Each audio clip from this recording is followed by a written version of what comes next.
Muy buenas noches a todos y bienvenidos una vez más a nuestro ciclo de charlas de la Fundación Felisa Rincón de Gautier en conjunto a la Asociación de Historia del Viejo San Juan. En la noche de hoy tenemos al arquitecto Enrique Vivoni Farange, que estará dándonos la charla sobre la familia Lucchetti Piccioni y cómo ellos estuvieron involucrados en la transformación de El Condado en el área que corresponde a Santurce. Antes de dar inicio a la presentación del arquitecto Vivoni, como siempre, damos una breve biografía del invitado. Enrique Vivoni Farange recibió su grado de maestría en arquitectura de la Escuela de Arquitectura de la Universidad de Puerto Rico, su doctorado en Filosofías y Letras en Arquitectura de la Universidad de Pensilvania. Desde 1985 fue profesor en la Escuela de Arquitectura de la Universidad de Puerto Rico, donde dirigió el Archivo de Arquitectura y Construcción de la Universidad de Puerto Rico, que fundó en 1986. En 1990 recibió el premio Manuela Pérez, otorgado por el Estado Libre Asociado de Puerto Rico, tanto por la fundación del Archivo de Arquitectura y Construcción de la Universidad de Puerto Rico, como por la fundación de ArchiRed, Red de Archivos Históricos de Puerto Rico. Y en el 2002 fue galardonado por la Association of Collegiate Schools of Architecture como Distinguished Professor. Ha dictado numerosas conferencias sobre la arquitectura de Puerto Rico en y fuera de la isla y ha publicado varios libros, entre ellos Entre Puentes, Santurce y su transformación, Blas Silva Boucher, Intimidades de un ingeniero, Edificio Ochoa, Herencia y presencia en Puerto Rico, y La Casa de los Americanos, Vínculo entre Puerto Rico y Córcega, entre otras. También ha realizado varias exposiciones sobre arquitectura. En el 2016 presentó los trabajos realizados por el programa de estudios en Córcega en la exposición La Casa de los Americanos, vínculos entre Puerto Rico y Córcega en el Museo del Antiguo Arsenal de la Marina en La Puntilla. También gestó y fue coinvestigador con Mary Hillard del documento Islas Entretejidas, Puerto Rico y Córcega, que fue galardonado como mejor documental internacional en el Rincón International Film Festival en abril del 2018. En el 2004 al 2005 presentó en el Museo de Arte de Puerto Rico la exhibición Henry Klum y la exuberancia poética en la arquitectura, entre otras. Actualmente, catedrático retirado de la Universidad de Puerto Rico, Vivoni es académico numerario de la Academia Puertorriqueña de Historia y miembro retirado del Colegio de Arquitectos y Arquitectos Paisajistas de Puerto Rico. Es miembro activo de la Asociación de Corsos de Puerto Rico y en la Sociedad Puertorriqueña de Genealogía. Con ustedes, el arquitecto Enrique Vivoni Farange, y muchísimas gracias por brindar esta charla. Y buenas noches, y con mucho gusto lo hago. Esta noche voy a intentar presentar un adelanto a una investigación que estoy trabajando sobre el desarrollo del condado y lo he mezclado un poco con el origen del primer dueño del condado, que fue Mateo Lucchetti, y buscando un poco las afinidades que tengo sobre lo que son los cursos en Puerto Rico y lo que es la genealogía, pues, y lo que es la arquitectura, pues he fundamentado esta obra en documentos que aparecen en el Archivo de Arquitectura y Construcción de la Universidad de Puerto Rico, en varios periódicos que están en línea de aquí de Puerto Rico, La Democracia, La Correspondencia, etcétera. Y en los trabajos de el proyecto de estudios en Córcega, que se desarrolló por la Universidad de Puerto Rico del 2006 al 2012. Así que voy a darle lectura y voy a tratar de ser lo más o menos posible para no aburrirlo. Tengo una presentación en PowerPoint para que también puedan entonces ir viendo las imágenes según voy presentando la información. Sobre los cursos, pues se ha escrito mucho de esa inmigración a Puerto Rico, se ha publicado bastante por varios investigadores. El consenso por lo general ha sido de que son personas que salen de Córcega por problemas, por la pobreza, etcétera. Y es cierto, una gran cantidad de ellos así lo hizo, pero en este caso, con la familia Piccioni y la familia Lucchetti, vamos a ver cómo fueron familias privilegiadas en Córcega que decidieron aventurarse a América para aumentar las riquezas que tenían, ¿no? Y desde ahí, pues, vamos a partir entonces con la presentación. Voy a tratar de hacer el screen share.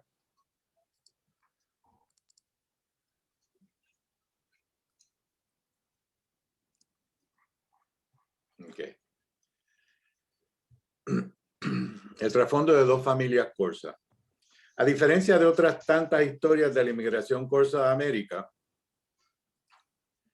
que se significaban en la salida de la isla por razones de pobreza, servicio militar o disputas familiares, esta es una historia de los poderosos, los que emigraron para hacerse todavía más ricos e impactar de forma contundente su isla natal.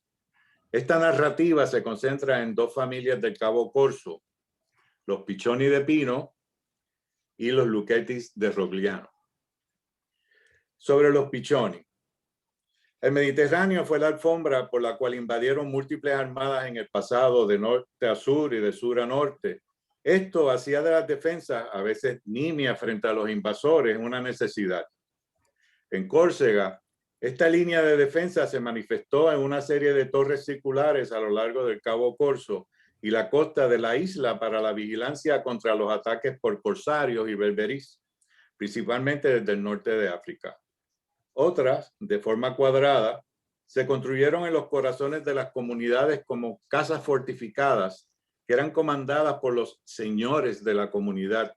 En caso de invasión, también servían de cobijo y defensa para los aldeanos. En la comunidad de Pino, una de estas torres cuadradas fue otorgada por la República Genovesa a la familia Piccioni. Hay que recordar que Córcega estuvo por 800 años bajo el dominio de la República de Génova, que le concedía con el título de marqués al jefe de la familia. Si bien la torre cuadrada sirvió de asiento de poder para la familia durante 3 siglos, en 1853 la torre fue adaptada e incorporada en la construcción de la Casa de los Americanos de la familia Piccioni. Dos hermanos Piccioni son los protagonistas en el siglo XIX, Juan María y Francisco. Poco conocemos de las empresas de Juan María, sin embargo, alguna información se pudo recopilar de sus datos familiares. Según una tarja en la capilla dedicada a San Roque, cerca de la casa de los Piccioni, Juan María nació alrededor de 1758 y falleció el 27 de enero de 1834. Falleció al año de haber comenzado la construcción de la capilla que le fue encomendada por su hermano Francisco, que se encontraba en la isla de San Tomás. También se ha identificado que estuvo casado con Brígida Blasini y que tuvieron por lo menos a 6 hijos. Sebastián Piccioni, quien emigró a Puerto Rico y a su regreso a Córcega se estableció en la ciudad de Île-Rousse, donde construyó su Casa de los Americanos, que hoy día es el Hotel Napoleón. Antonio Piccioni, quien permaneció en Córcega, donde fue médico, autor y político, también se casó con su prima hermana, María Magdalena Lucchetti Piccioni. Vicente Piccioni, el menor de los hijos de Juan María, se estableció en San Tomás, llamado por su ya envejecido tío Francisco, para que se hiciera cargo de los productivos negocios en aquella isla. El segundo hermano, Francisco Piccioni, fue uno de los más prominentes comerciantes corsos en San Tomás. Llegó a esa isla en 1813 y pronto había adquirido propiedades y tenía negocios de importación y exportaciones. También había adquirido fincas en Puerto Rico. Los negocios de Piccioni eran muchos y para manejarlos contrataba principalmente a otros inmigrantes corsos y posteriormente a sus sobrinos, hijos de su hermano Juan María, los Piccioni Blasini, y de su sobrina Catalina, los Lucchetti Piccioni. Los hermanos Piccioni Blasini, Sebastián, Antonio y Vicente, al heredar la fortuna de su tío Francisco, comenzaron un proceso de construcción en Pino. Primero, la tumba capilla para conservar los restos de su tío, que esta tumba capilla ha sido identificada como una casa en algunas revistas en Francia, y luego una nueva casa. La estructura de la residencia está adosada a una antigua torre cuadrada que fue modificada a través de los siglos. La estructura actual tiene una planta irregular de 2 pisos residenciales y una cava donde producían vino y aceite de oliva, que está sobre el nivel de la tierra, y un desván. El acceso a la casa se hacía por un cortile, formado por la antigua torre, 2 muros y la entrada a la casa. En el tercer piso está el gran salón con un techo abovedado dentro de la torre de defensa. En la isla de San Tomás. De 1846 a 1852, Vicente Pichoni asumió la dirección de los negocios heredados de su tío. En ese periodo vendió varias propiedades y adquirió una hacienda llamada Fredericksburg, localizada en una colina. Y cito, que incluía una antigua torre fortificada construida en el 1688. Pasada su utilidad militar, esta torre se convirtió en una propiedad privada en el 1818 y se fue deteriorando durante los años subsiguientes. Esta propiedad, con su torre fortificada, tenía que ser fascinante para un corso acostumbrado a verlas en su tierra natal. En 1859, al regresar a San Tomás, Vicente Pichoni se dio la tarea de restaurarla y, como evidencia, colocó una placa sobre la entrada que leía La Torre de Balbazul, restaurada por Vicente Pichoni, 1859. Para esta época, la colina se desarrollaba residencialmente, a lo que Vicente contribuiría al vender varias pequeñas parcelas. El castillo fue también la residencia de los hermanos Luchetti Pichoni. Ellos fueron los hijos de Catalina Pichoni Blasini y de Domingo Luchetti Terrami. Sus 4 hijos varones, Mateo, Sóstenes, Antonio y Eugenio, emigraron a San Tomás posterior a la muerte del tío abuelo Francisco. Para los Luchetti, emigrar a América era ya parte de la familia. En 1822, sus tíos, Juan Miguel y Luciano Luchetti Terami, habían emigrado a Puerto Rico y amasado una considerable fortuna. Juan Miguel se había establecido en Ponce, donde fue socio de la exitosa sociedad mercantil Luca y Luchetti. Luciano también se estableció en Ponce y ambos fallecieron en esa ciudad alrededor de 1850. Mateo Luchetti fue el primero de los hermanos en emigrar. Y cito, de los hermanos, Mateo se encargaba del negocio familiar, mientras que su hermano Sóstenes asumía otros roles como el rol de vicecónsul francés, representante local de la Compañía General Transatlántica, presidente del Club San Tomás y director del Apollo Theater Stock Company. En cuanto a otro de los hermanos, Antonio, en 1887 todavía estaba activo en San Tomás, mientras Eugenio no aparece después de 1875 en ninguna fuente consultada. Cierro la cita. De los 4 hermanos, Sóstenes fue el más exitoso socialmente. En 1890 contrajo matrimonio con Luis Méndez López, miembro de una prominente familia judía sefardita con conexiones esparcidas por toda la región. Luis era viuda cuando se casó con Sóstenes Luchetti el 27 de agosto de 1890. Con su primer esposo, Ricardo Augusto Guillermo Ben, había tenido 2 hijos, Enrique Ludovico Hernán Ben y a Ludovico Ricardo Sóstenes Ben, de quien Sóstenes Luchetti fue su padrino. Y en su matrimonio con Sóstenes Luchetti, Luisa procreó una hija, Madeleine Luchetti Méndez, nacida en 1891 en París.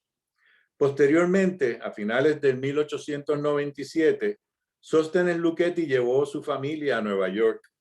Este traslado correspondía a que consideraba que sus hijastros, Hernán y Sóstenes, necesitaban experiencia en el mundo laboral.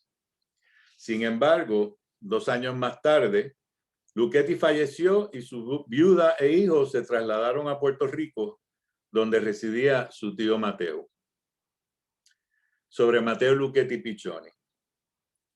Durante el tercer tercio del siglo XIX, los hermanos Luchetti Piccioni decidieron abandonar San Tomás. Para 1878, Mateo se establece en Puerto Rico y para 1885 vende el castillo Luchetti, mejor conocido como Bluebeard's Castle, en Charlotte Amalie. La venta del castillo en San Tomás coincide con la compra por parte de Mateo de la finca Condado en Santurce, gestión que realiza junto a su amigo y socio José Serra González. Según la prensa de la época, Luchetti fue reconocido como gestor de varios proyectos que beneficiarían la producción agrícola, tanto de la caña de azúcar como del café. Publicó varios folletos abogando por la construcción del ferrocarril al interior de la isla, al igual que ramales que llegaran hasta los centros de producción de la azúcar. En sus folletos sobre cómo mejorar y ampliar la producción agrícola, indicaba que las mejoras a la agricultura beneficiarían y mejorarían la condición de vida en Puerto Rico. En sus escritos, Luchetti también insistía en dos cosas principales: en la separación del trabajo manufacturero del agrícola y en el crédito agrícola. Para Luchetti era importante unir la manufactura en grandes centrales que se nutrirían de las múltiples haciendas azucareras de las regiones. De esta manera, y cito, con los ferrocarriles y el crédito territorial, la isla de Puerto Rico no tardaría en elevarse a un alto grado de prosperidad.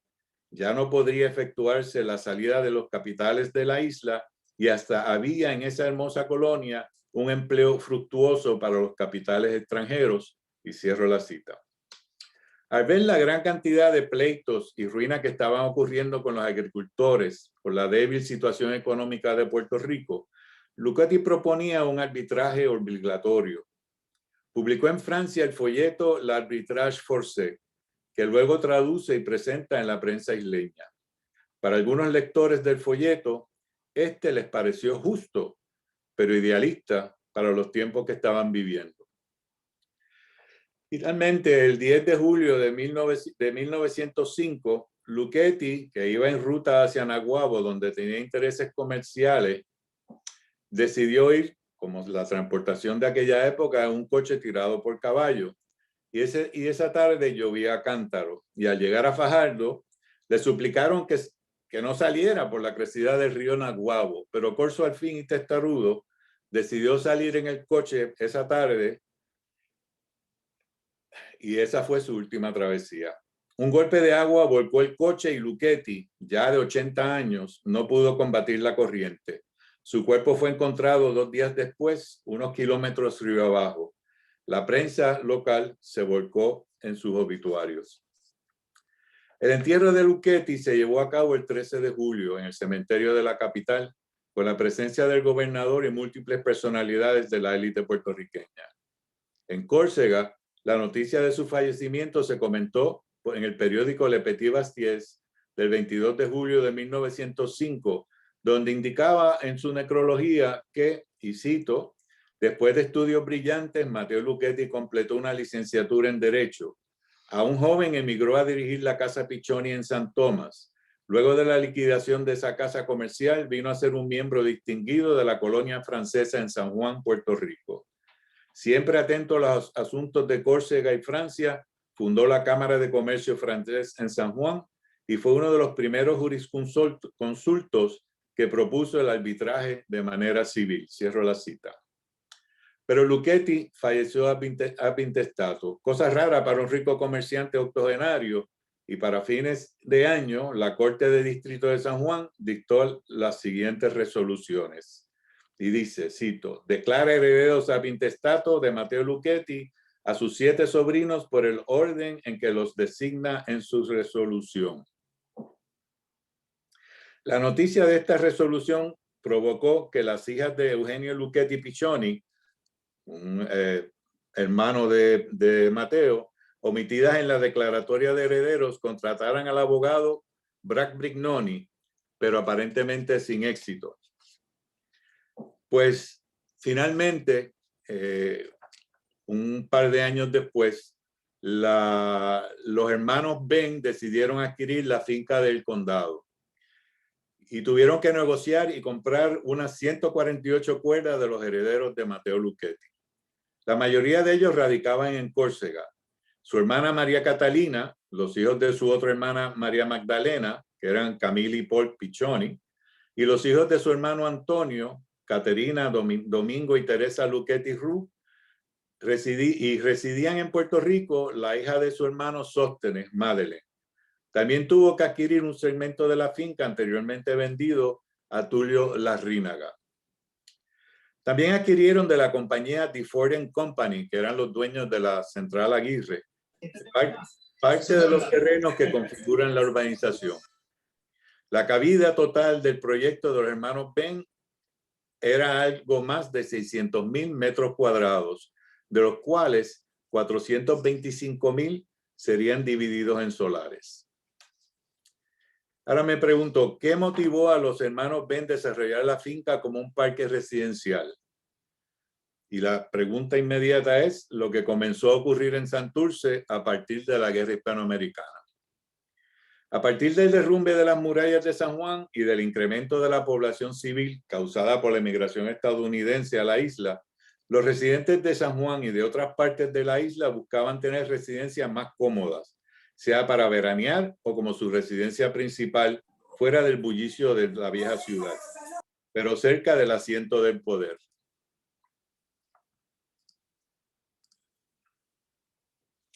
Santurce era el lugar lógico para efectuar esa expansión, con un sistema de tranvía desde fines del siglo XIX y miles de cuerdas en manos privadas y sin desarrollar. Si bien la carretera central había sido motivo de algunas construcciones durante el siglo XIX, en el siglo XX se aumentaron exponencialmente las nuevas construcciones en el sector. Por ejemplo, en 1903, la People's Cooperative Building Savings and Loan Association comenzó la venta de solares en el sector del Alto del Olimpo en Miramar. El plan de desarrollo subdividió una finca de 95 cuerdas en 16 manzanas con unos 213 solares residenciales que fluctuaron entre 250 a 950 metros cuadrados. Además, reservó solares para hoteles y otras instituciones como iglesias, escuelas y teatros. El atractivo de vivir cerca de la carretera central, del tranvía, del puerto de San Antonio y con otros solares altos con vista al mar fue incentivo para que en 1907, 4 años después de su fundación, ya se hubiesen vendido 76 solares y en 1921 sobre 109 solares. El éxito del desarrollo de Miramar produjo que otros terrenos dedicados a la agricultura se urbanizaran. Yo no sé qué es lo que está saliendo aquí abajo. Sí, está en inglés. Sí, no me había fijado en eso. Bueno, perdonen en lo que está escribiéndose abajo. Está traduciendo al inglés. El éxito del desarrollo de Miramar produjo que otros terrenos dedicados a la agricultura se urbanizaran. En 1904, Avelino Vicente González adquirió de la sucesión Chavarri una finca de 140 cuerdas localizada en la parada 20 del tranvía y en colindancia con la iglesia del Instituto Provincial de Segunda Enseñanza. Para atraer a compradores, Vicente González construyó en la parte sur de la finca un hipódromo, sé que está aquí, que resultó muy popular con la ciudadanía. En la parte norte, en colindancia con la carretera central, vendió los solares más caros. La venta de los solares tenía una condición, que se construyera, y cito, una casa buena que deberás dejar completamente terminada y en estado habitable en el plazo de 1 año a contar desde la fecha de la escritura. Cierro la cita. Un primer cliente fue la familia Giorgetti, quien adquirió 1,200 metros cuadrados para construir su residencia. No obstante, las ventas fueron lentas y en 1917 se habían construido unas 45 casas en las 15 manzanas que configuraban el desarrollo residencial. Para 1907, los hermanos Ben comenzaban con el desarrollo del condado. Para llevar a cabo esa empresa, el 21 de agosto de 1907 se publicó en el rotativo La Correspondencia de Puerto Rico la noticia de que, y cito, el plano topográfico del condado Bayola queda terminado. En el artículo se reproduce una carta enviada por los hermanos Ben a los ingenieros de esta ciudad y de la isla. En la carta, los hermanos Ben les indican a los ingenieros que la finca tiene una cabida de 143 cuerdas y además informan que dicho concurso consiste en devolver el plan que le mandaremos con su urbanización debidamente trazada y también un estudio sobre alcantarillado y despegue de la finca. Y 2, la comisión que decidirá sobre el mejor y más práctico plan de urbanización y del más económico y eficaz estudio del alcantarillado y desagües consistirá de los señores don Rafael del Valle Atiles, don Bernardo Huisi y don Juan Bautista Rodríguez. 3, habrán 2 premios, el primero de $300 y el segundo de $100. Y 4, el concurso se cerrará a las 12 del día del 26 de septiembre. Esta modalidad de seleccionar proyectos por medio de un concurso abierto o por invitación se popularizó durante los primeros años del siglo XX. Tanto el gobierno insular como instituciones prefirieron celebrar estos concursos para seleccionar el diseño y al arquitecto o ingeniero. Por tal razón, para un proyecto de envergadura como el diseño de la urbanización, los hermanos Ben convocaron el concurso. El concurso no ofreció los resultados esperados porque para septiembre de 1907, el gobierno insular convocó a otro concurso para el diseño del Capitolio insular con unos premios, el primero de $5,000, el segundo de $2,000 y el tercero de $1,000. Es evidente que estos premios opacaban los ofrecidos por los Ben de $300 y $100. Así, en una noticia del rotativo La Democracia del 24 de octubre de 1907, se indica que el trabajo, y cito, ha sido encomendado al competente ingeniero don Juan Bautista Rodríguez, quien había sido miembro del jurado. Rodríguez era un hombre culto, educado en la Universidad de Gante en Bélgica. Sus colegas lo describían como un hombre de carácter retraído, amante del estudio y con una sólida instrucción.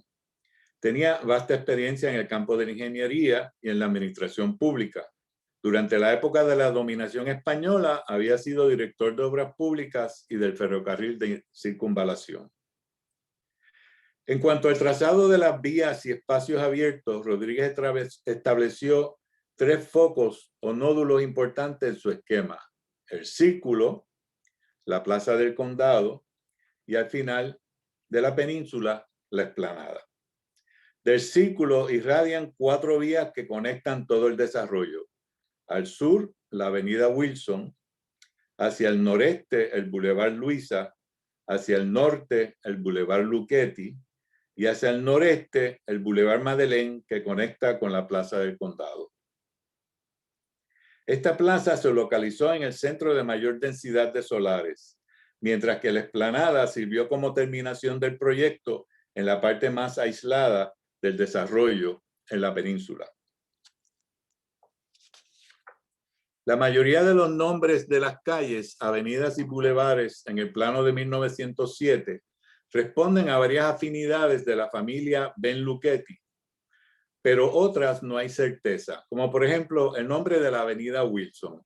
¿A quién querían recordar con el apellido Wilson? No era el presidente Wilson porque no era presidente en el 1907.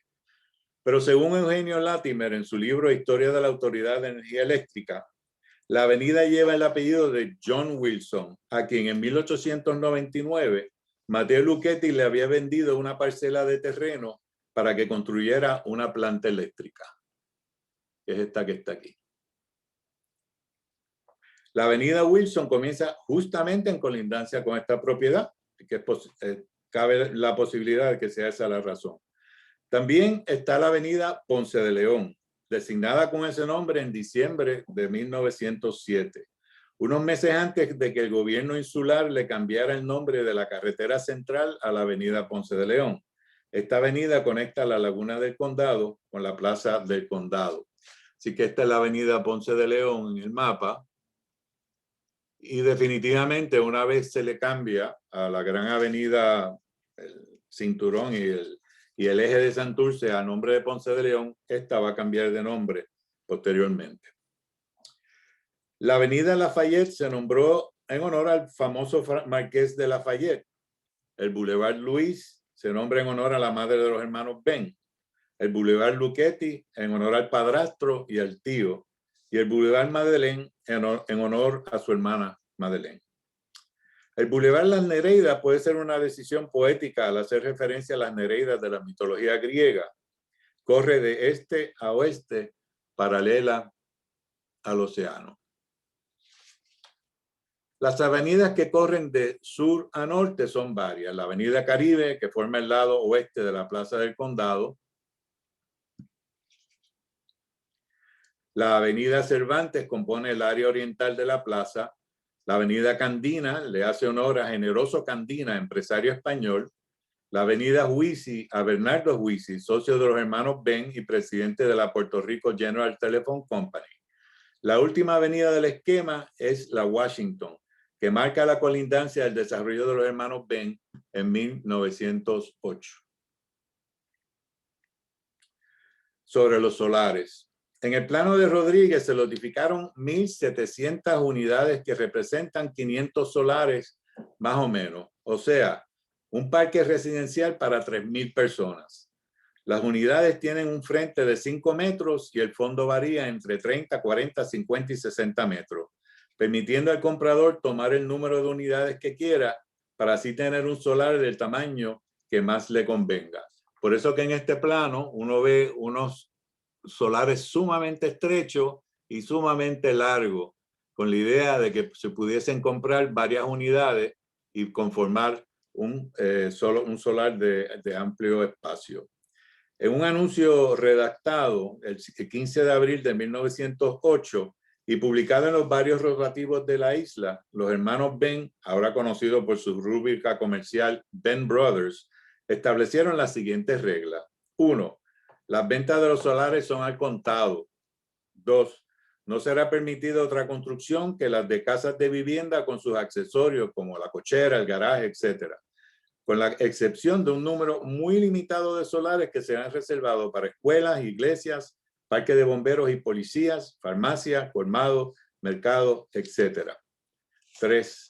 Las casas deben ser construidas a una distancia mínima de 3 y 5 metros de la línea del frente del solar, dependiendo de las calles en que están situadas. Y así las líneas de las casas serán bonitas y estéticas. Y 4. A los compradores que se comprometen a construir su casa dentro del término de un año de la compra, se les hará una rebaja en el precio, pero no es obligatorio comprometerse a construir dentro de un año. Cierro cita. La venta de los solares comenzó una vez se le dio publicidad como medida publicitaria. Los hermanos Ben organizaron visitas a la finca y pasadías en la explanada. La promoción vendía los solares como ideales para construir unas quintas de recreo, propio para familias acomodadas. Pronto, en ese mismo año, comenzaron las ventas con las promesas de que sería un sitio delicioso. Los primeros solares de 3.500 metros cuadrados, indica el boletín mercantil, fueron separados en noviembre por el licenciado Herminio Díaz Navarro y los señores Huisi, Candina y Delgado. A partir de abril de 1908, en un año, se habían vendido 109 solares. En una promoción de venta, los hermanos Ben publican en la prensa que el parque residencial está, y cito, bañado por las brisas del océano Atlántico y que es un sitio extra saludable, facilidades de pago, restricciones sobre las construcciones, asegurando así la estética de este sitio. Cierro la cita. De esta manera enfatizan la exclusividad del condado, limitado a una clase pudiente y deseosa de residir en una urbanización exclusiva, aún para aquellos que restablecían su residencia de veraneo allí o querían invertir en solares o residencias para alquilar. Aun cuando al principio los hermanos visualizaban el condado como lugar para tener segundas casas, planificaron la construcción de una escuela justamente en el círculo. La escuela se comenzó a construir por el Departamento de Instrucción en 1908 y sería de 8 grados. Según el arquitecto Tom Marvell, la escuela fue diseñada por el arquitecto Antonín Nicodoma, pero también coincide con su construcción con un auge en nuevas escuelas de concreto armado que inició el Departamento de Instrucción luego de que la Public School No. 1 fuera consumida por el fuego. En ese año, el departamento le adjudicó a la firma Clark Howey Homer de Rhode Island el diseño para la reconstrucción de la Public School No. 1, que es la José Julián Acosta. Y otras 3 escuelas en diversos pueblos de la isla. Estas escuelas fueron diseñadas en el estilo de las misiones californianas, mientras que la Luchetti pretendía un neoclásico tímido en su fachada principal. En planta tiene una forma de V con la parte ancha abierta hacia los vientos alisios del noreste. Pero también los hermanos Ben sabían que para promocionar la venta de los solares era necesario construir 2 cosas importantes. El puente, que conectara con Puerta de Tierra, y la extensión del tranvía entre el Parque Borinquen y la isleta de San Juan.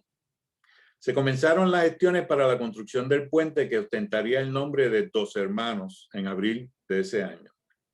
El 1 de enero del 1909, el comisionado residente en Washington, Tulio Larrínaga, que ya lo hemos visto que fue dueño de parte de las parcelas del condado, indicó que había presentado al Congreso un proyecto de ley autorizando a los Ben Brothers construir el puente.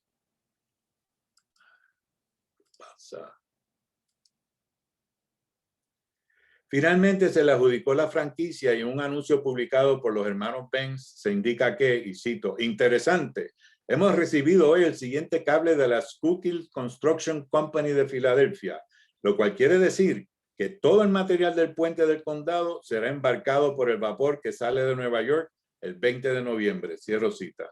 Unos meses más tarde, en abril de 1910, el puente estaba terminado.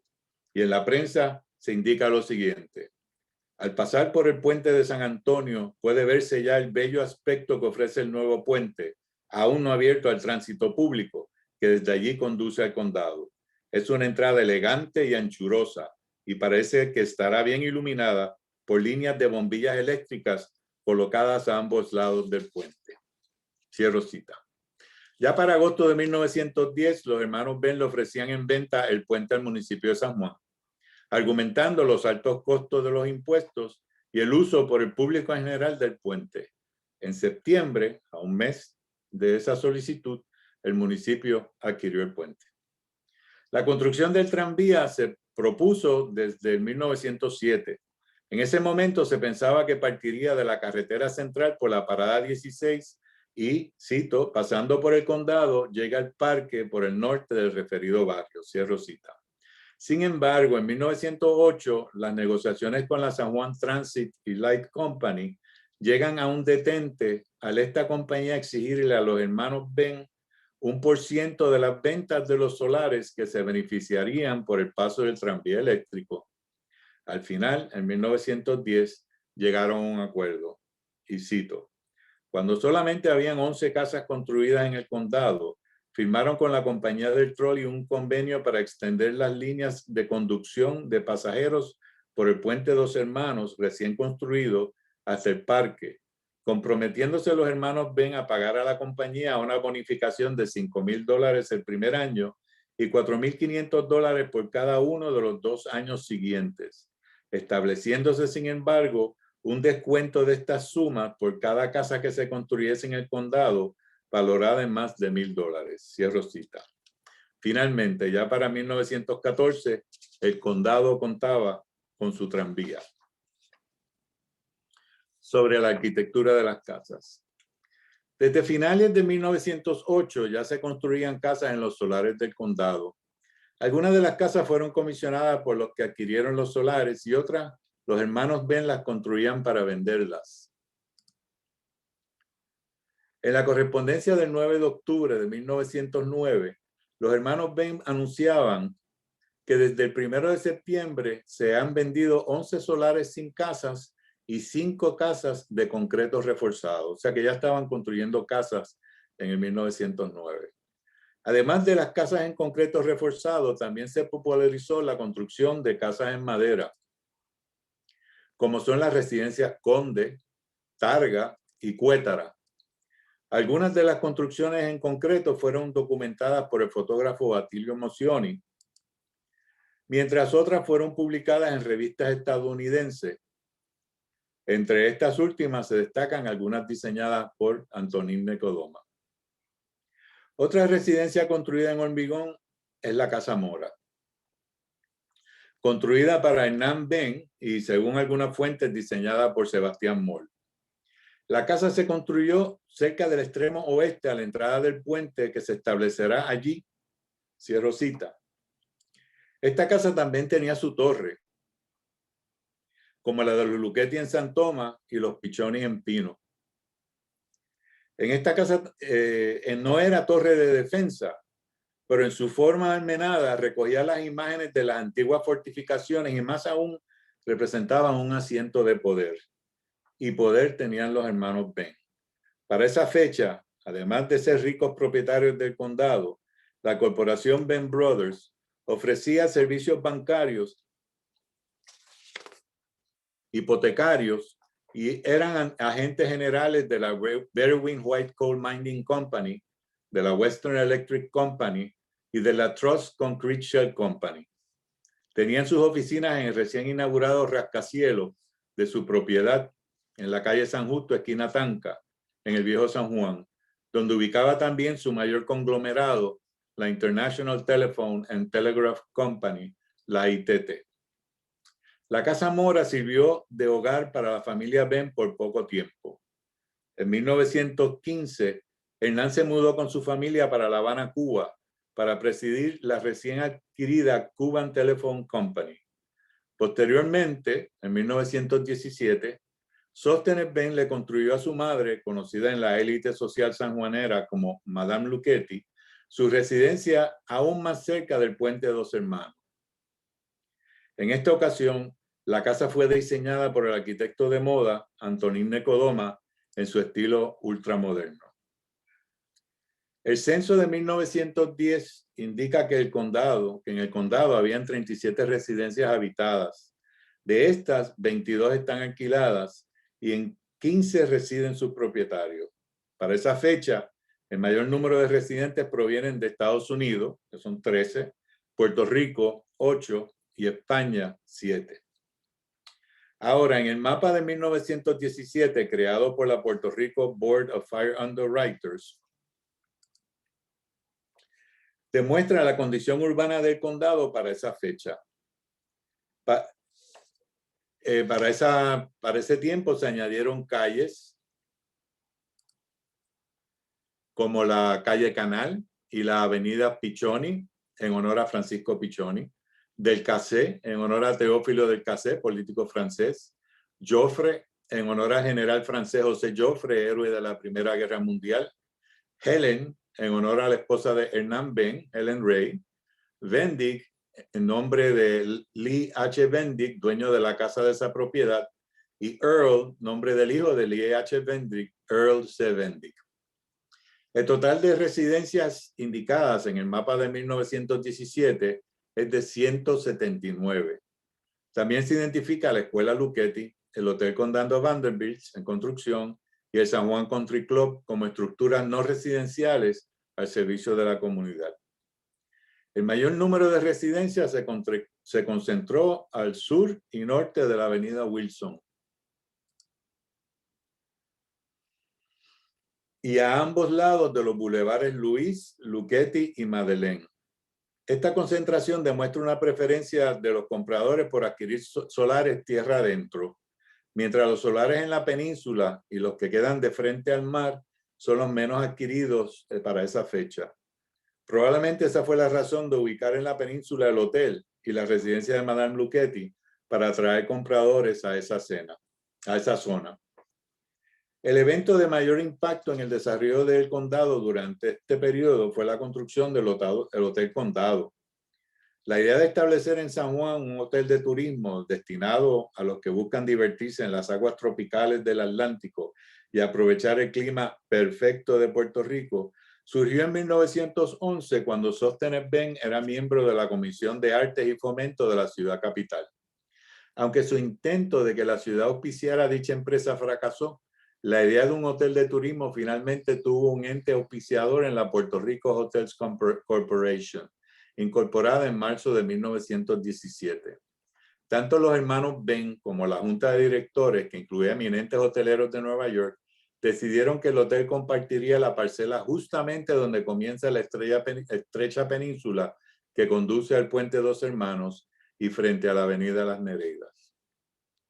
El objetivo principal de la Puerto Rico Hotel Corporation fue, y cito, la construcción y establecimiento de hoteles en la isla de Puerto Rico, y con ese fin se han preparado los planos por un hotel en San Juan que se llamará Condado Hotel. La compañía está incorporada en el estado de Delaware con un capital autorizado de 8,000 acciones. Cierro la cita. La junta de directores estuvo compuesta por John Berwin como su presidente, y entre los accionistas estaban los hermanos Benn, el Royal Bank of Canada, la Puerto Rico American Tobacco Company, el American Colonial Bank of Puerto Rico, la South Puerto Rico Sugar Company, en Guánica, la Central Los Caños, Muller, Schall y compañía, el Atlantic Gulf and West Indies Lines, Mateo Fajardo y la American Railroad Company of Puerto Rico. Además, la corporación subarrendó los baños de Cuamo, que sería administrado en combinación con el Hotel Condado. También adquirió una finca en Sabanayana, Río Piedras, conocida como la finca Condado Vanderbilt. Esta finca tenía como objetivo suplir al hotel con productos frescos. La finca estuvo administrada por el danés Holger Fogg. Y este señor danés Holger Fogg es posteriormente el que le vende la finca a Henry Klum en 1947. Sobre los arquitectos. Aunque Antonín Necodoma sometió una propuesta para el hotel, la Puerto Rico Hotels Corporation contrató a los arquitectos Warren y Wetmore. Esta era una firma experimentada en el diseño de hoteles y fue la que en 1910 diseñó en Nueva York el Hotel Vanderbilt. Fue considerada por sus biógrafos como la firma más prolífera y exitosa en la historia de América. Whitney Warren se graduó de arquitectura de la Universidad de Columbia en Nueva York y luego pasó a la École des Beaux-Arts de París. En 1898 se asoció con Charles Wetmore, que era un abogado graduado del Harvard Law School con un talento para los negocios y bienes raíces. La sociedad fue exitosa y desde sus comienzos consiguieron proyectos de sus amistades en la élite neoyorquina. Su diseño más conocido es el edificio para el Grand Central Station de Nueva York. También habían diseñado varios hoteles, entre estos el Biltmore, el Vanderbilt y el Ritz. El diseño del hotel. El hotel fue emplazado justamente donde se localiza un rocoso acantilado en la playa. El solar del norte ocuparía 26,000 metros cuadrados en ambos lados del Boulevard Las Nereidas. El hotel estaría ubicado al norte del boulevard, con jardines al este y oeste y al sur del hotel. En el terreno al sur del boulevard que llegaba hasta la laguna se desarrollarían jardines, canchas y locales de alquiler de botes, entre otras amenidades. Luego de levantar el nivel del terreno, el diseño localiza en la planta baja del porte-cochere, que da acceso a una loggia, galería abierta pero techada, que a su vez sirve de vestíbulo para el gran lobby del hotel. En este lobby se encuentra una escalera doble y los accesos a la barbería, servicio sanitario para hombres y mujeres y el ascensor de pasajeros. También incluye un restaurante, 2 billares y la bolera. En el segundo piso se localizó un segundo lobby. Este es el... ¿Pasó? Sí. Con su logia. En esta logia se encuentran las oficinas y la recepción. Desde aquí el huésped puede apreciar una amplia vista de la laguna del condado y de Santurce. En el centro del diseño, un gran patio con una fuente y un pabellón con escalera que baja hasta el primer nivel y la playa. Los pisos del 3 al 5 cuentan con las 98 habitaciones que ofrece el hotel. cada habitación con su baño. En cada piso también hay 2 suites con un salón y 2 dormitorios que quedan en este extremo aquí de cada piso. Sobre el contratista del hotel. El contratista fue Frank B. Hatch, quien llegado a Puerto Rico temprano en el siglo XX se había establecido aquí en la isla como su hogar. En el censo de 1900, realizado en Puerto Rico en las instalaciones militares, se documenta a Hatch, de 29 años, de oficio carpintero, como empleado civil en la base Henry Barracks en Calley. En 1903, Hatch ya está en Ponce, donde es inspector de inmigración. Un año más tarde se casó con Carmen Hernández Fernández de Ponce en una boda celebrada en la Iglesia Episcopal San Juan Bautista en el Viejo San Juan. Estableció su residencia en Santurce y para 1905 se anunciaba en la prensa como contratista. Fue un contratista con numerosos proyectos construidos en San Juan y en la isla, y los hermanos Ben lo conocían muy bien, ya que les había construido su rascacielos en San Juan. La inauguración del hotel se llevó a cabo el 16 de octubre de 1919, con una fiesta que se describió como un verdadero acontecimiento, con la participación de importantes invitados de la banca, la agricultura, la industria de las finanzas, del arte y de la ciencia.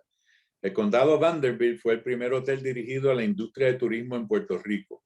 Su público principal eran los turistas estadounidenses y tal era la extrañeza de este fenómeno turístico en Puerto Rico que la prensa reseñó el 17 de noviembre del 19, a solo un mes de su inauguración, que 22 turistas americanos llegarán en el Cuamo para hospedarse en el hotel. Cierro cita. La promoción del hotel enfatizaba la estabilidad de la estructura, las verdades del condado y lo tropical del hotel.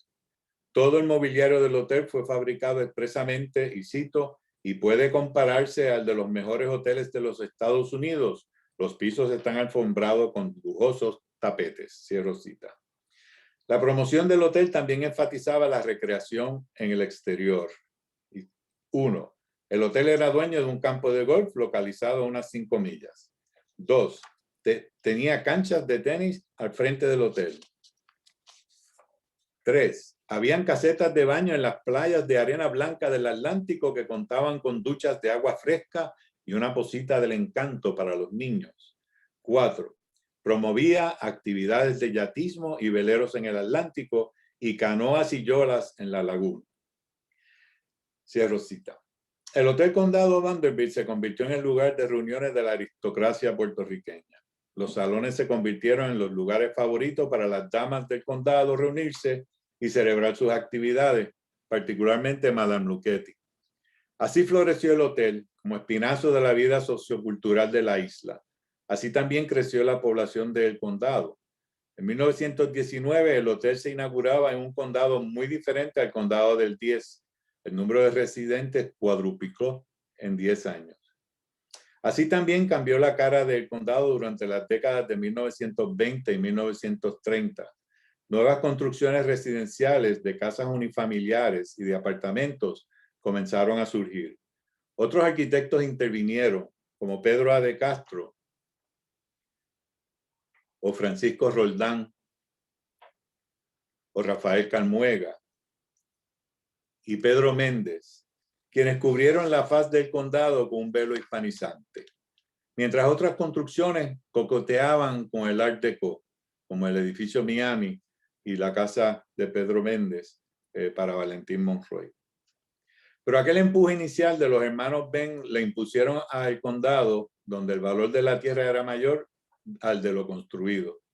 Se transformó en cambios incesantes en las edificaciones que constituían el carácter de parque residencial de este sector de Santurce. Su fama de lugar exclusivo ha llevado a la demolición de centenares de residencias a ser convertidas en lujosos edificios de apartamentos para cobijar a más personas por metro cuadrado. Mucha de la historia del condado queda solamente plasmada en papel. Las demoliciones han hecho tabula rasa con lo anterior. Entre las pocas estructuras que quedan, algunas peligran, como la Escuela Luchetti y la Casa Mora. Otras han sido restauradas, como la Casa Ashford y la Casa O'Kelly, y otras aún siguen en su uso original, como los apartamentos Miami y hasta el mismo Hotel Condado Vanderbilt. Aquella finca que Mateo Luchetti pudo haber dedicado muy bien a la agricultura, que era su pasión, fue transformada por sus herederos en uno de los lugares privilegiados de San Juan. Así cambian las cosas. Muchas gracias.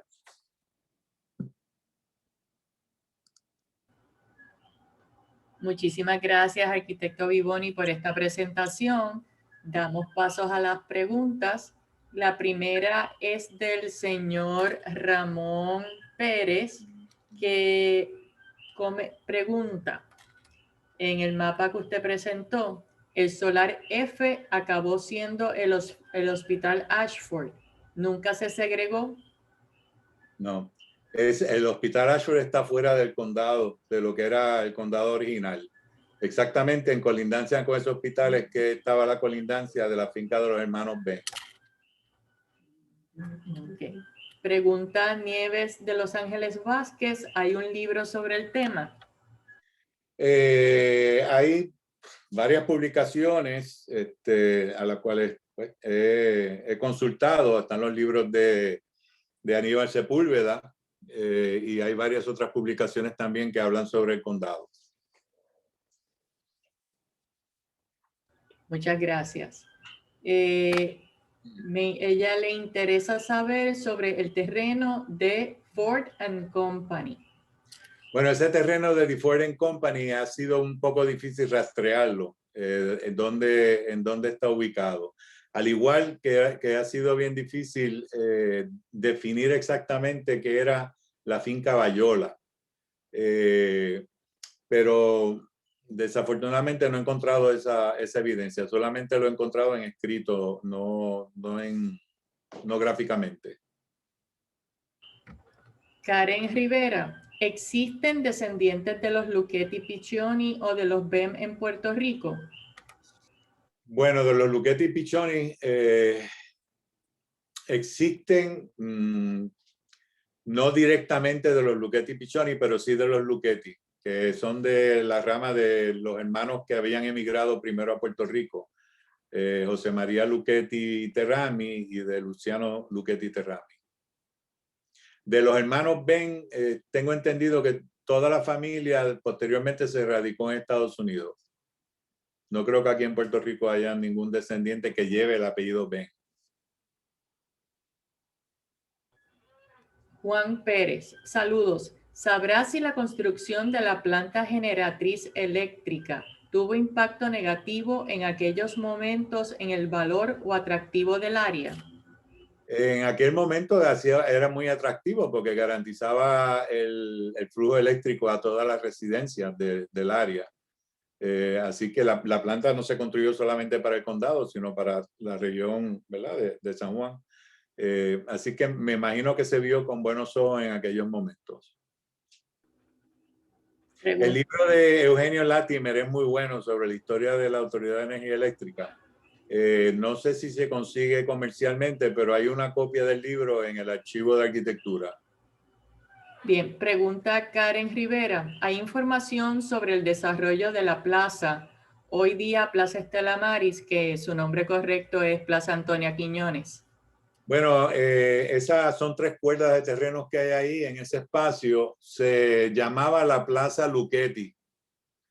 Después, creo que en la década de los 40 no me acuerdo si los 40 o los 60, se le cambia a la Plaza Antonia Quiñones. Pero originalmente era la Plaza del Condado y se había dejado sencillamente como un área de respiro para el área más densamente poblada de la finca. Pregunta Nieves Ángeles, en relación a su pregunta anterior, debo entender que todo el solar ya estaba en manos de los BEM antes de 1910.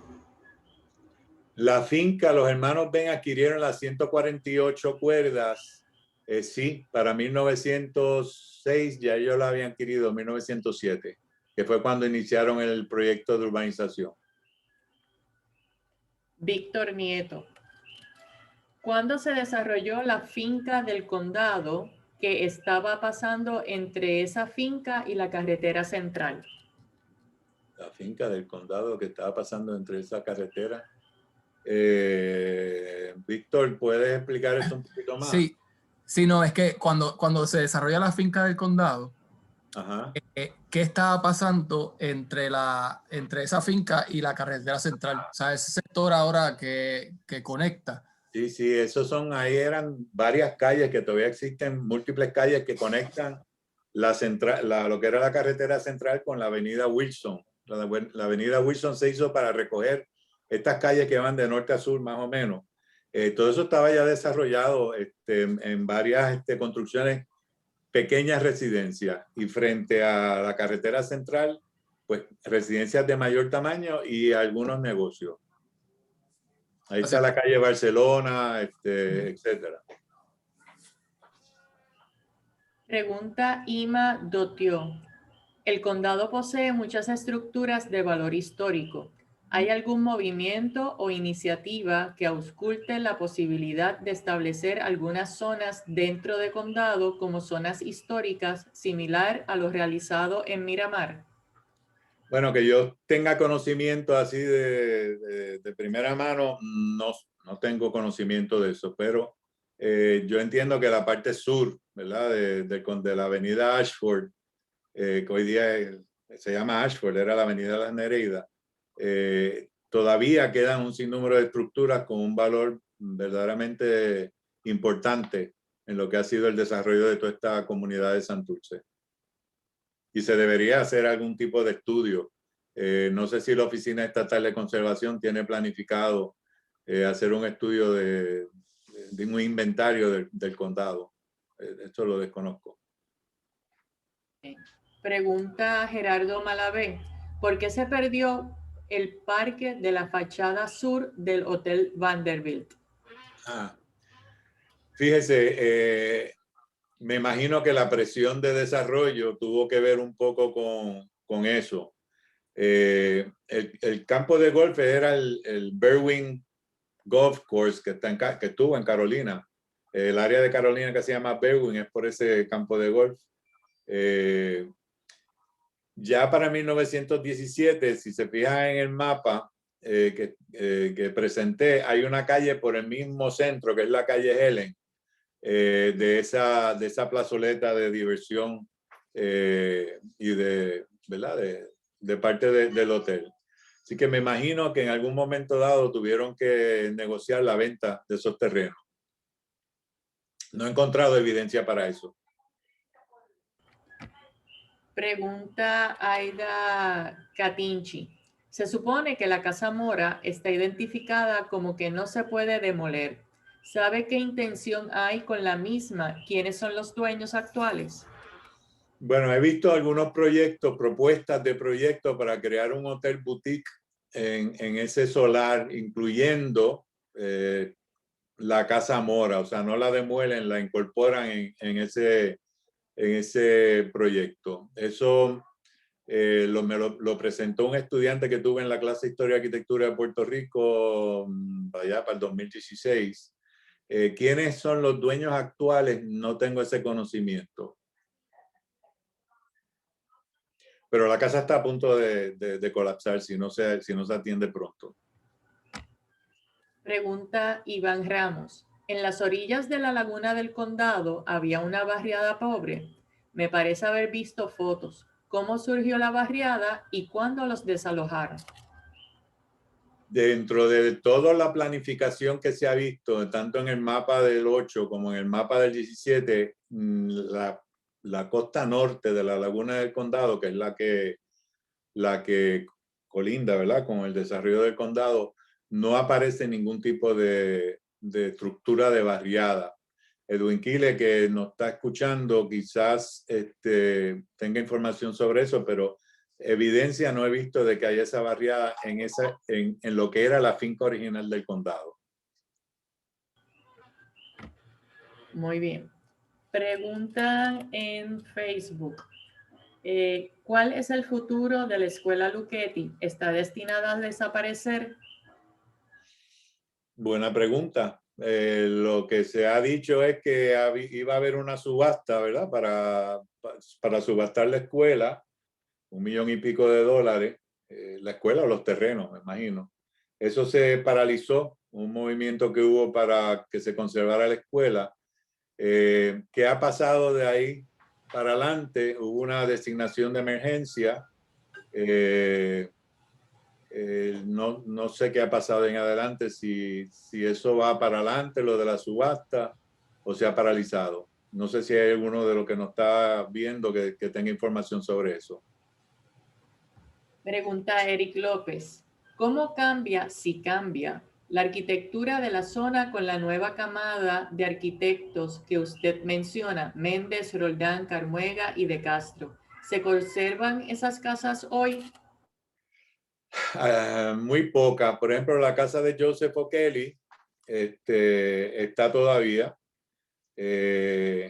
pero la gran mayoría de las casas que tenemos, que se documentan en el archivo, ya han sido demolidas. También hay una casa que era de Rafael González Rivera, frente a la Plaza del Condado. Esa está todavía allí, es de Pedro de Castro. Pero la gran mayoría de esas casas han desaparecido. El estilo que se favoreció de la década de los 30 a los 40 fue un estilo más hispanófilo que de bungalow o de chalet, como se utilizó en décadas anteriores. Gracias. Pregunta Teresa Tío. ¿Qué preparación tenían los hermanos Ben? Académicas, hay todos unos trabajos que se han hecho muy específicos sobre los hermanos Ben. Yo no te puedo contestar ahora a qué universidad fueron, pero como les informé, ellos se entrenaron en compañías de gran renombre en la ciudad de Nueva York, y posterior a eso fue que llegaron a Puerto Rico y establecieron la firma de Ben Brothers.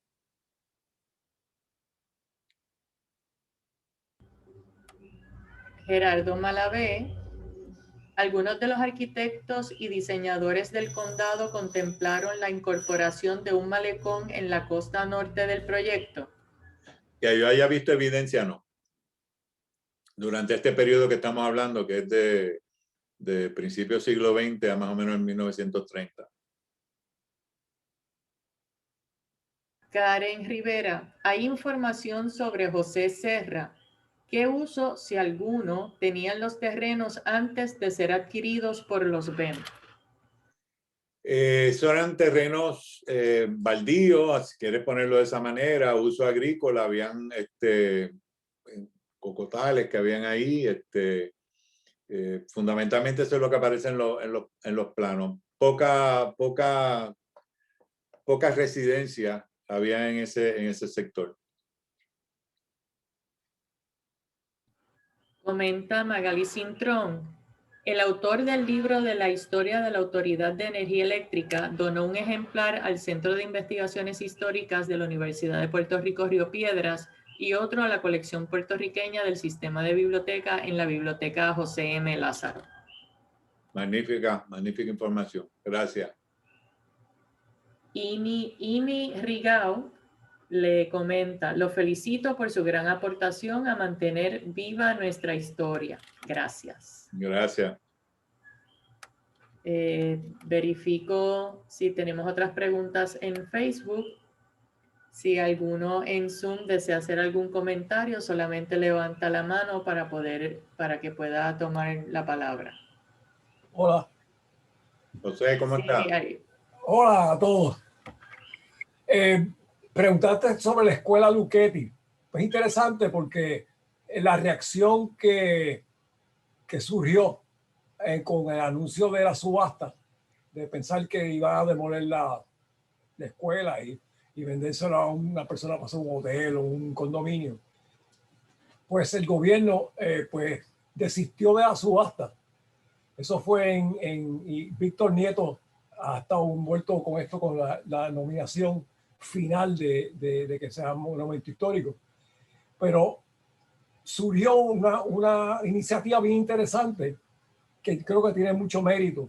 Es que la escuela, de alguna manera, no sabemos cómo, que como le pertenece a obras públicas, de alguna manera que favorezcan al Museo de Arte Contemporáneo que está en la Escuela Labra, a 2000, estamos bien cerca, que se establezca como una sucursal del MAC en esa escuela, que tiene sentido, que puedan usarlo para exhibiciones, para talleres, porque la escuela, como sabes, la escuela no es muy grande, lo que el solar es atractivo, y también para almacenar obras que ellos no pueden en la Escuela Labra, no tienen el espacio. Hemos estado envueltos hablando con la directora ejecutiva, se hizo un levantamiento completo de la escuela y ahora estamos, un estudiante de maestría de la Escuela de Arquitectura de la UPR está trabajando su proyecto de tesis en esa escuela para entregar en mayo, pero la idea es que se vayan preparando unas presentaciones para el movimiento, a ver si se consigue que apoyo del gobierno, obviamente porque ellos son dueños del edificio, para que vean con buenos ojos y hagan algún tipo de negocio para convertirlo en el anejo del MAC, que sería fabuloso. Y así traer un elemento de cultura a Condado y conservar el edificio. O sea que es un proyecto bien interesante que se da, pues bien positivo, ¿no? Claro. Víctor, ¿tienes algo que añadir? Sí, pues nada, quería mencionar un poco sobre el proceso de la designación de emergencia y de lo que se está trabajando ahora. Pues cuando se anuncia la subasta de la escuela, ¿verdad? En el año pasado, pues se creó un comité de rescate de la escuela Lucchetti.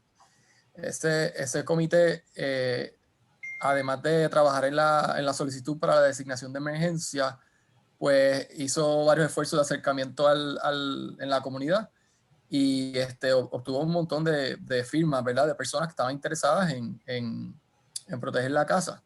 Cuando se logra la designación de emergencia, pues el gobierno otorga, creo que son 6 meses para poder hacer la solicitud de una designación permanente como sitio histórico para la escuela. Ahora mismo el comité está trabajando con esa solicitud y pues estábamos súper contentos cuando vimos el anuncio de esta presentación, porque era exactamente, ¿verdad?, lo que estábamos necesitando para tener ese contexto. Una de las cosas que yo veo, y para mí es bien importante, es que mucha gente que vive, o muchos vecinos de condado, no se da cuenta de todo lo que ha cambiado, ¿verdad? O sea, los condominios que vemos hoy día,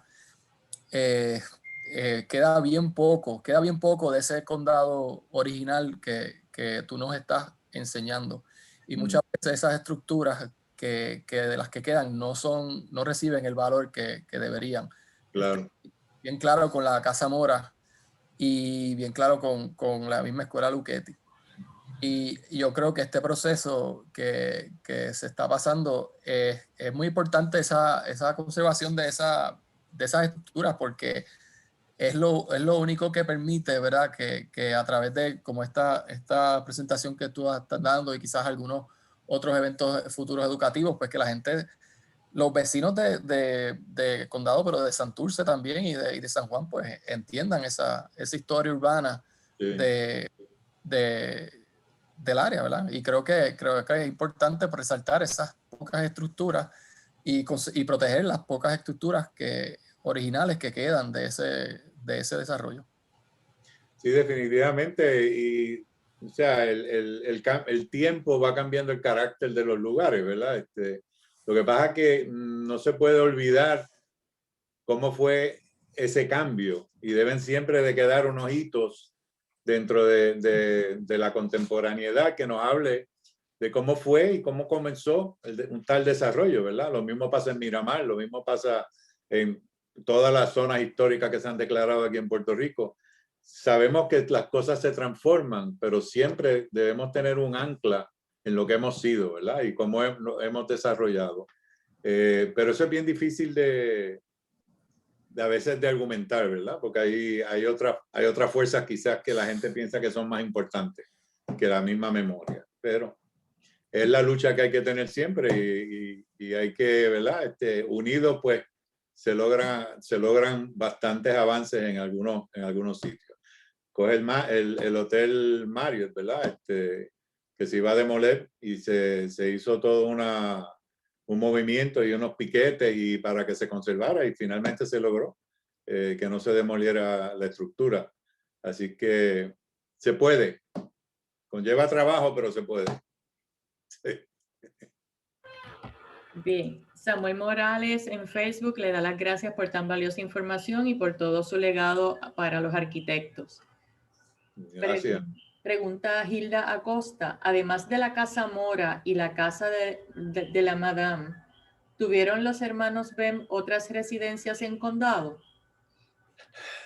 De que yo haya visto, no, porque la casa de Madame Luchetti, luego que Madame Luchetti fallece en el 27, sirve de punto de llegada de tanto de Madeleine como de Sóstenes. Ellos murieron después en la década de los 60, 50, 60. Así que yo pienso que esa era ¿verdad? Su pied à terre que tenían acá en Puerto Rico. Madeleine Luchetti se casó con un danés y se fue a vivir a Dinamarca. Él era Shin de apellido. Él era cónsul de Dinamarca. Así que perdieron un poco la presencia de la familia aquí en Puerto Rico. Y después de eso no creo que haya ninguna otra casa donde ellos hayan vivido en el condado. Ellos primero vivieron en el Miramar. De hecho, y Sóstenes adquirió el derecho de la venta de los solares de Miramar para 1907 también. Así que, pero en el condado lo que conocemos son esas dos casas. Perfecto. Pregunta en Facebook Imi Rigau. Mencionó la calle Canals. Estoy tratando de descifrar si existe manera de conseguir cómo puedo ver en algún plano que salga esa calle Canals, pues en el censo de 1940 sale la casa número 18, que era de mi ancestro Sánchez Lucio, que era inspector de aduanas y vivía, entiendo, en una sección que hoy día no tiene esos números residenciales bajitos. Sí. La calle Canals aparece en el plano del 1917 de la Puerto Rico Underwriters. Pero no, yo no sé, creo que es la calle Vieques hoy día, si no me equivoco. Le cambiaron el nombre.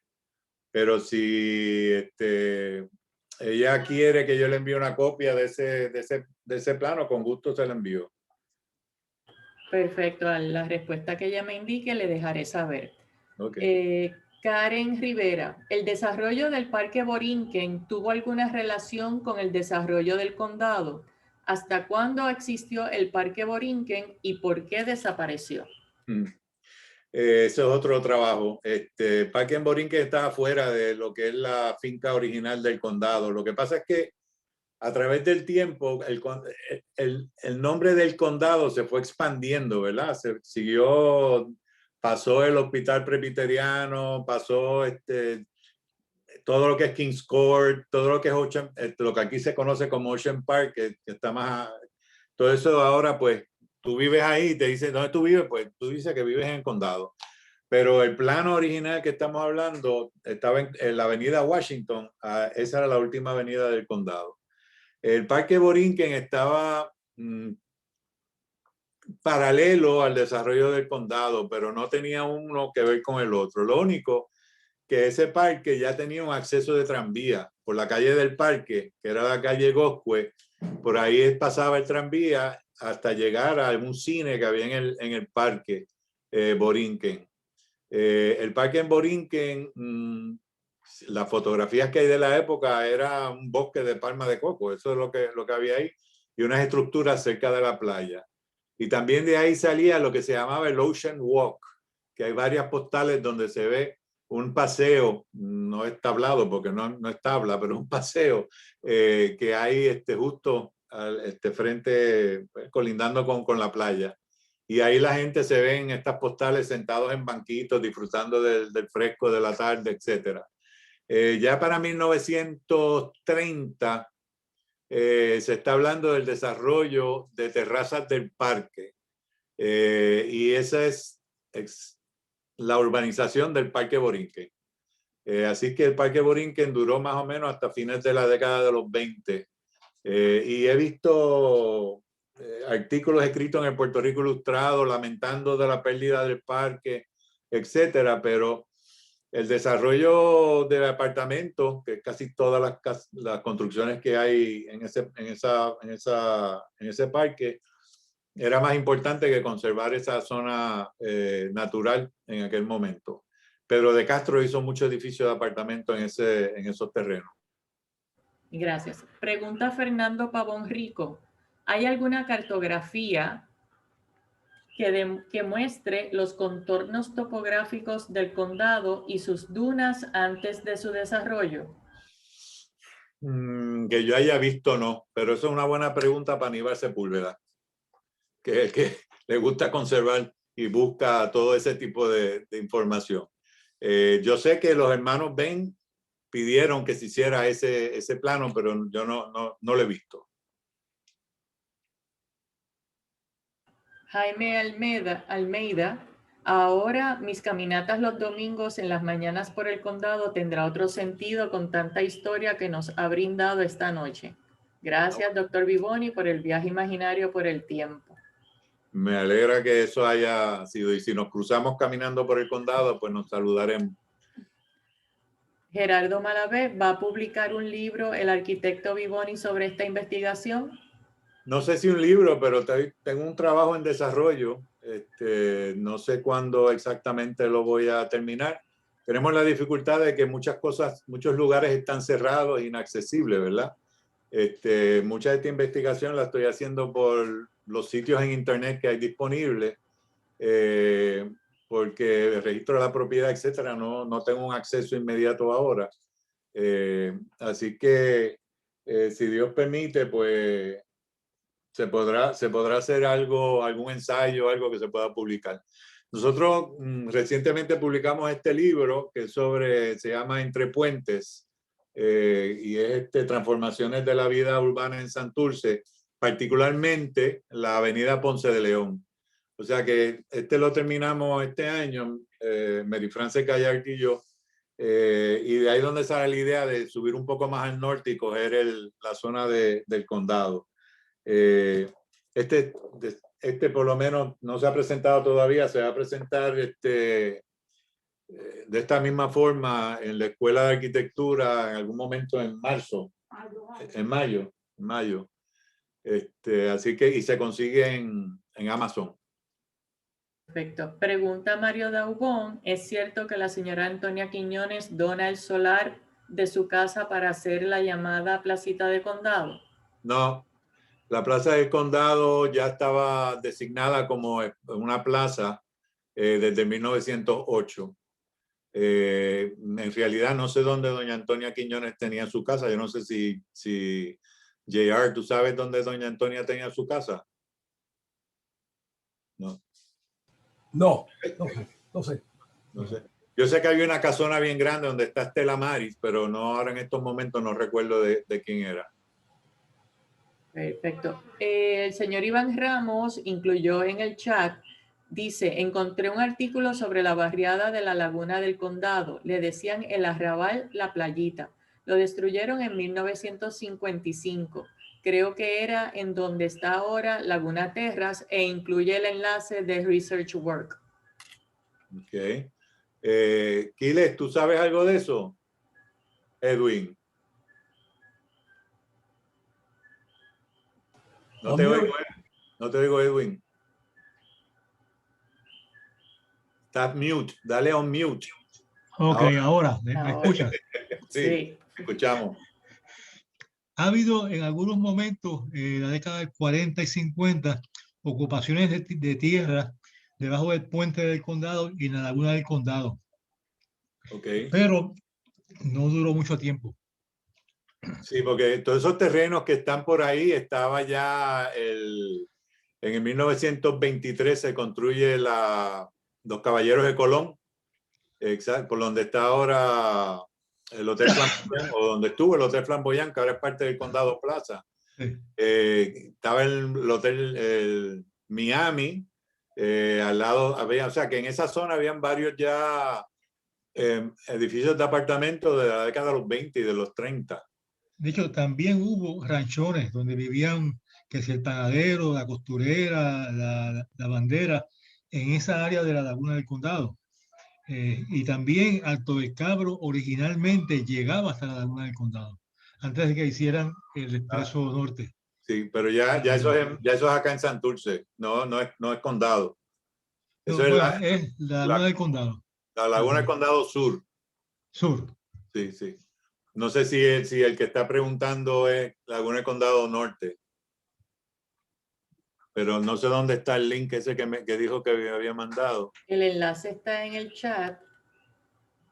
Yo lo voy a abrir y se lo hago llegar por correo electrónico. Ok, gracias. Bien. Pregunta Yolanda Piovanetti, al comenzar el desarrollo de Miramar, ¿por dónde cruzaban los residentes del condado hacia Miramar? What? Me imagino que será que cómo cruzaban los residentes de Miramar hacia condado y viceversa. Bueno, si está hablando de antes de que existiera el puente, los hermanos, pues lo que es la avenida Condado hoy día, existió siempre esa calle Condado que conectaba la carretera central, la Ponce de León, con el círculo, ¿verdad? Que es donde empezaba y era la entrada monumental del condado. Todo eso desapareció con la Valdoriotti. Cuando construyeron la Valdoriotti por ahí, eso arrasó un sinnúmero de propiedades y de estructura. Si es eso lo que ella está preguntando, pues por ahí es que se entraba originalmente al condado. El puente es una estrategia económica para poblar la península, ¿verdad? Porque si no tienes si la finca no tiene nada más que una entrada y una salida, pues no le es tan conveniente como tener un acceso directo al Viejo San Juan, a Puerto de Tierra. Exacto. Preguntan desde la Asociación Puertorriqueña de Interpretación y Educación si es posible que repita el nombre del libro que usted va a presentar. Se llama Santurce entre Puentes, Transformaciones de la Vida Urbana. Este no es el título. Muchas gracias. No, perdona, mira, es que eso es un preview. El título correcto es Entre Puentes, Santurce y sus transformaciones. Muy bien. Aida Catinchi comenta, gracias por tan interesante información. Sería bien interesante conocer cómo siguió el desarrollo del área a partir del condado hasta el Parque Borinquen, ahora Parque del Indio, sector Parque y sector Machuchal. Bien interesante, en el mapa del 17, todas esas eran fincas privadas. Y ahí estaba la finca Duli, que se desarrolló privadamente, que es una constante en Santurce. Santurce, por ejemplo, en el trabajo que hicimos, casi todo lo que se desarrolla es de los dueños de unas fincas que tienen a lo largo de la carretera central. Ellos la urbanizan, ellos establecen las calles, ellos el ejemplo es, por ejemplo, la barriada, lo que hoy día se conoce como la barriada Figueroa. Eso era una finca de propiedad de la familia Figueroa de Villalba. Y ellos en el 1921 deciden urbanizarla, como lo hizo Avelino Vicente y como lo ha hecho un sinnúmero de otros propietarios que tenían finca, porque dejaba dinero de vender los solares y que se construyeran las casas allí. Eso fue lo que desarrolló Santurce, que fue a nivel privado. El gobierno, uno de los primeros proyectos del gobierno en Santurce es Barrio Obrero, 1921. Pero aparte de eso, todo lo otro es casi todo privado. Víctor Nieto, que levantó la mano. Sí. Es que me estuvo bien interesante ese mismo punto que estás hablando ahora, porque no sé si fue algo que tuvo que ver con el cambio de gobierno, o sea, después de la guerra, donde el modelo americano es muy, en términos del desarrollo urbano, es bien basado en la especulación y el ente privado. Entonces, desde viendo la primera imagen que enseñaste de Miramar, y después el condado, pues lo que tenemos son como estos parchos de desarrollos privados que muchas veces no tienen una relación lógica ni una conexión. Y me interesa ver un poco si alguno, qué rol estaba jugando el gobierno en ese tiempo en tratar de organizar eso, o si simplemente dijeron, mira, ahí está la carretera central, hagan lo que ustedes quieran y Bueno, eso es el problema. La evidencia que yo he visto es que el Departamento de Sanidad tenía que aprobar los planos de plomería.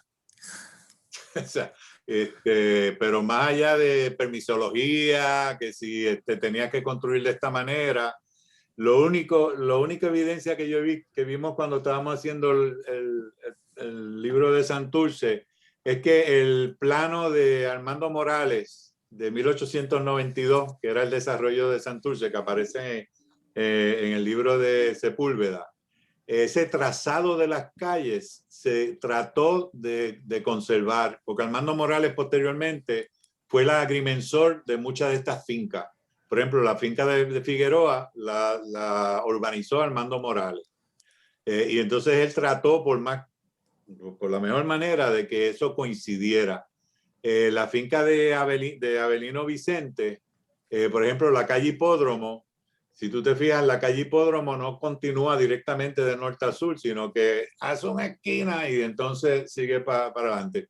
Pues porque había una propiedad ahí importante que era la casa de las hermanas Latimer, que no quisieron vender para que se trazara la calle como estaba en ese plano original. Ahí es donde está ahora Catedral Episcopal, en ese solar. O sea que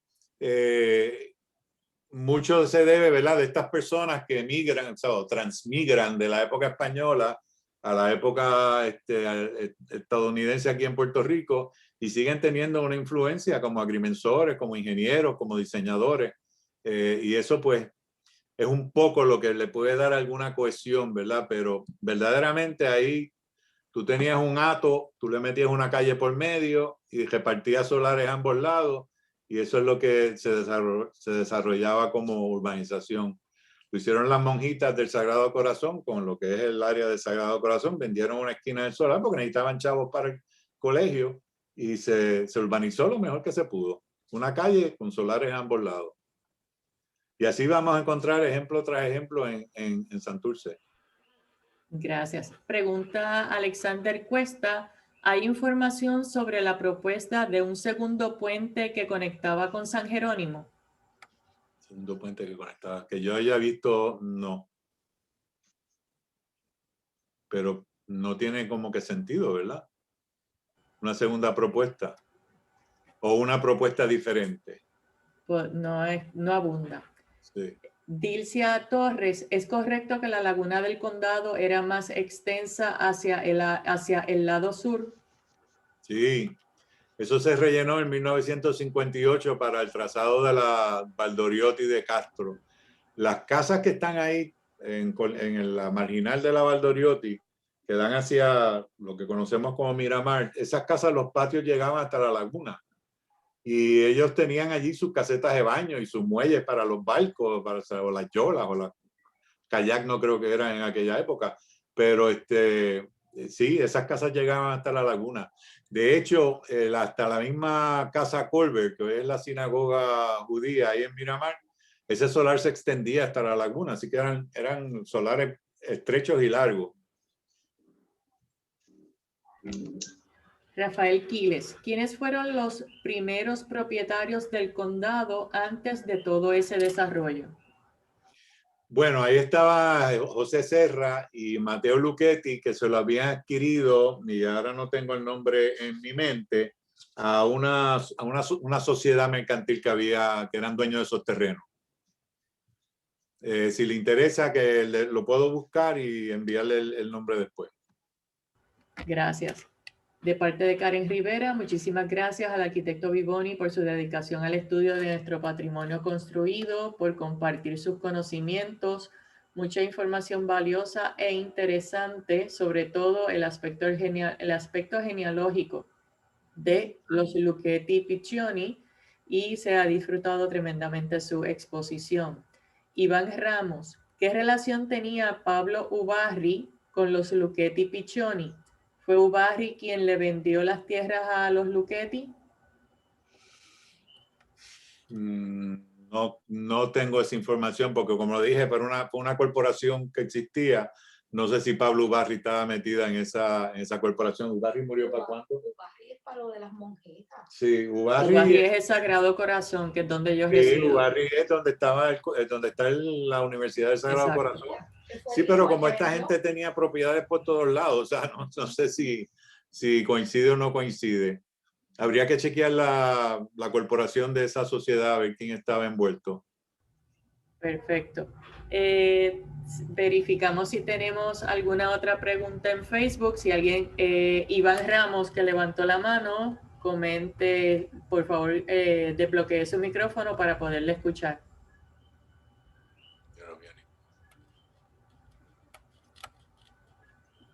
Iván Ramos. Si desea hacer un comentario, tiene que prender su micrófono. Ay, perdonen. Sí. ¿Me oyen? Sí. No. Era un comentario corto. Lo pregunté porque como él era el que tenía el título de conde, Ubarri era el que tenía ese título de conde. Por eso fue que hice la pregunta. Yo siempre asumí que él había sido el original propietario pero eso era todo el comentario que quería hacer. Gracias. Sí. ¿Cómo no? Pues Gracias. fíjate, el condado es parte de Santurce, así que imagino que eso es un barrio que le pusieron condado. Al lado colindaba con el barrio Bayola. También por ahí sigue Machuchal y un sinnúmero de otros nombres, lo más interesante de lo que es la barriología de Santurce, ¿verdad? Pero no tengo esa información, Iván. Ok, gracias. Pensé que era por eso, porque No. era el conde. Sí, a mí siempre me dio esa impresión también, como era el conde, ¿verdad? Pues quizás el condado era su dominio, pero no he encontrado esa información. En un programa de Collado Schwartz hubo un programa sobre Pablo Ubarri y creo que eso fue lo que dijeron, ¿no? Pero esos programas están en la internet. Sí. Gracias. ¿Cómo no? Gracias a ti. Pregunta Linda Morán si se hará una presentación sobre el Viejo San Juan. Nosotros tuvimos una presentación el año pasado sobre las calles del Viejo San Juan y ya que está aquí el arquitecto Edwin Quiles, él también va a hacer una presentación, pero nos confirmará más adelante el día de su charla en el mes de abril. Muy bien.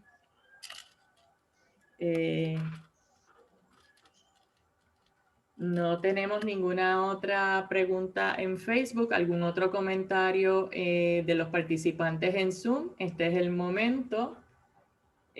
También han preguntado si la charla se graba. Eso es correcto. Pueden verlas a través de Facebook, que permanecen como parte de las charlas que ha ofrecido la Fundación Felisa Rincón de Gautier. Y también tenemos un canal de YouTube que las charlas se van subiendo poco a poco a ese canal y también pueden ver cada una de ellas. Así que ahí las respuestas a las preguntas que nos hicieron previamente escritas. Como le indiqué, arquitecto, le voy a hacer llegar por correo electrónico lo del enlace de la Raval que él envió. Gracias. Le damos las gracias a todos los asistentes. Antes de retirarnos, les dejo saber que la semana próxima, el jueves 25, será nuestra próxima charla llamada La Metamorfosis Musical de Puerto Rico de 1959 al presente por Enrique Quitque Talavera, director de orquestas. Así que están bienvenidos a participar de las charlas. Ya en 2 semanas estaremos anunciando las charlas que tendremos en el mes de marzo para que vayan haciendo sus arreglos. Una vez más, arquitecto, 1.000.000 de gracias. Encantada por esta presentación tan interesante que usted ha brindado de la familia Lucchetti Piccioni, razón para conocer de dónde provienen los nombres de todas esas calles del sector de Condado. Ha sido de verdad que un placer tenerla aquí con nosotros. Lo comprometimos al inicio con otra charla en el segundo semestre de este año. Así que muchas gracias a los participantes. Gracias a todos los que asistieron también en la página de Facebook. Y a usted, arquitecto, muchísimas gracias y muy buenas noches a usted y a todos los participantes. Gracias, muchas gracias por la invitación. Bien, buenas. Hasta la próxima. Claro que sí. Muy buenas noches a todos. Gracias, buenas noches. A todos. Bye bye. A todos.